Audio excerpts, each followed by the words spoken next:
Hello, people of the interwebs. My name is the Sacred Bean, and today you need to grab yourself some Doritos and some Mountain Dew and enjoy the story.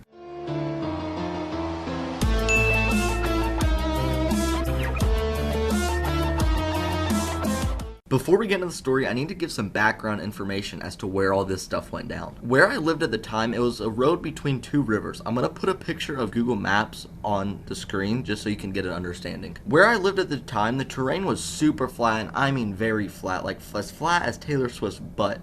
Now, and remember that I live in Kentucky, and it's like 99% mountains. But anyways, you can imagine that Indians would probably settle there back in the 1800s because the terrain is super flat and it's in between two rivers. My mom doesn't have her license because she has really bad eyes and can't see very well, so my sister would pick me up from school every single day, and then school ended around 2:45. She didn't usually pick me up till 2:55, so we normally got home around like 3:10. And this was the only time she ever saw this figure. Now, she would see this figure every single day at that time only, and she was the only one that could see it. So for about a week, like the first 7 days she saw it, she was very freaked out, and neither me or my mom really wanted to ask her what she was seeing because you could just tell that she's seeing something, and she would tell us there's something there. Me and my mom eventually got around to asking her to describe what she was seeing. She said she saw about a 9 or 10-year-old boy with brown hair wearing all white clothes, dressed like someone from like the 1800s would. I'm gonna put a picture on the screen of where I used to live and where she would see this figure, and I'm gonna leave it up for the rest of the video. I don't want you to think my sister is like some crazy person, because she's not. She's actually very intelligent. She has a degree in criminal justice, so she's not like some drug head that's just seeing things because they're high off freaking meth or some crap. So she is a person I do genuinely trust, and I do believe in her story. I don't know if she was being followed by this boy or not, but she hasn't seen him ever since we moved out of there. I do have a theory that she was being followed though. When we lived in Columbus, Ohio, there was always this mound in our front yard, and she always thought we lived on some Indian burial ground. And I'm not gonna lie, that house we lived in was always a little eerie. I tried to find a picture of it on Google Images of the mound and the house and all that good stuff. And it's also like where the Ouija board stuff went down. This area in general is actually very creepy. I have a friend that lives on the same road, or not the same road, but like the same road that goes like, that's a turnoff in the bridge, but he lives like right around that area.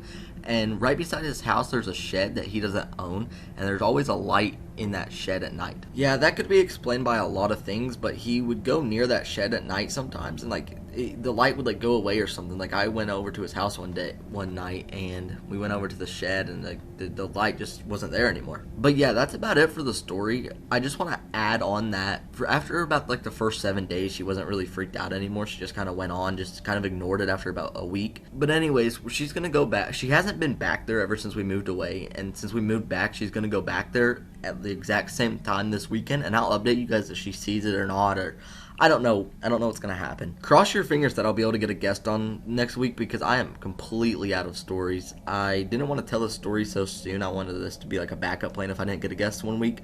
But, yeah, I didn't get a guest this week, so I had to whip this story out. So next week's episode should be a really freaking good episode, because the people I've been speaking to have amazing stories to tell. They just couldn't make it on this episode. Oh, and yeah, help me try to get Drifter to come on the show and tell one of his stories. If you've never seen Drifter's Ghost Story series that he did like 3 years ago, go watch it now. I'll link his channel in the description, because his stories are amazing. He's got some freaky stories, and I would love for him to come on the show. I know it's a long shot because he's like got 1 million subscribers, but I don't know. If a bunch of people ask him, he might end up coming on the show and telling one of his stories, and that'd be epic. But yeah, that's about all I've got for you guys today.